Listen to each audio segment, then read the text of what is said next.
Hello there! Today we're going to be taking a look at one of the latest Ninjago August 1st sets with 71839 Arin Spinjitzu Battle Mech, coming in at 213 pieces at $23. This of course follows on the trend of giving each ninja their own elemental mech in the mid $20 price range. This set comes with 2 minifigures and of course the little baby dragon, Ryu.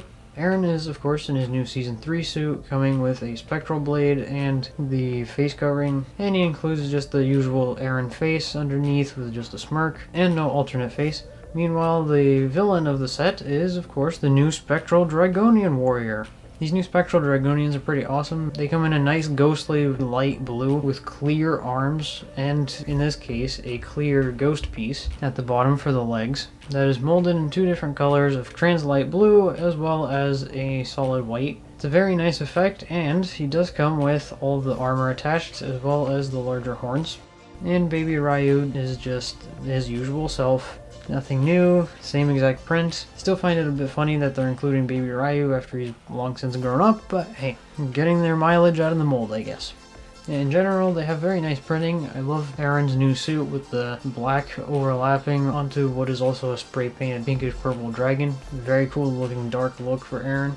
And of course, here we are donning Arin's first true singular mech that's not part of a combo set. You can of course open the canopy for him, slap him in there, and notably do not stand him up like the instructions say. You must sit him down, just like the other elemental mechs. This mech does hold this cool hook blade. It's a nice simple build, but I dig it. It mimics the new hook piece that they were coming with during the climber wave. The sword on the other side comes with these cool trans pink pieces here that give a nice ethereal fire almost vibe. It's very cool. And of course there front and center is the printed piece on his chest. And on that note, there is not a single sticker in the set. Very nice. But I very much dig the cool asymmetrical style of this figure. You got the normal yellow arm on this side. You got the cool black, almost fur-like arm on this side with the pink energy coming through it. It's a very cool look that mimics the minifigure himself, which I very much like them doing, and it gives it a very nice interesting vibe and build because it's asymmetrical, so it's less repetitive. I'm not sure how to feel about the little jet wings. I appreciate them breaking up the silhouette so it's not just yet another completely human mech that just has the same exact silhouette. They're a bit random. They don't necessarily feel like they should belong there, but I very much appreciate them for making them a little bit more unique looking. The feet are an interesting build. They're pretty unique from the other mechs. Unfortunately, the back looks a little unfinished. Kind of wish they added something here, a tile or something. But as you can see, these are on just mixel joints, and there are clips here on the rear for Arin's spectral sword, which is very nice. This does, of course, have the splitting function. Results might vary, but hey, it's an option. Now, the weapons do just plug in on Technic pins here on both sides.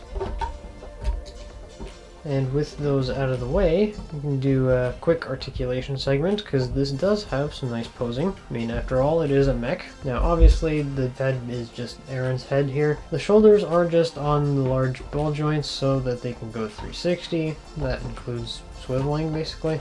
So, you're pretty unrestricted here. You can pose around these fins pretty easily.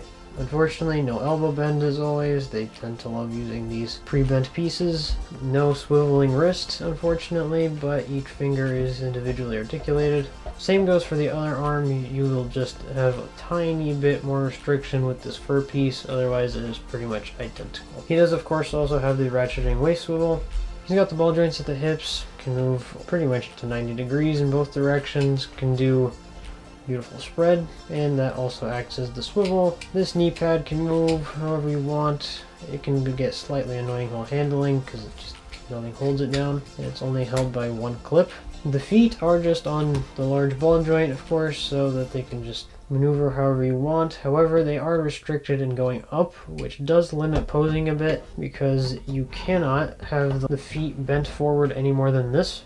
And for a quick comparison, here he is next to last year's Cole Mech. I mean, obviously he's taller. The Cole Mech was a fairly short one, but I mean, pretty equal. They of course did have a slight price increase, but what you can do, most things did. I very much appreciate the unique build between these two.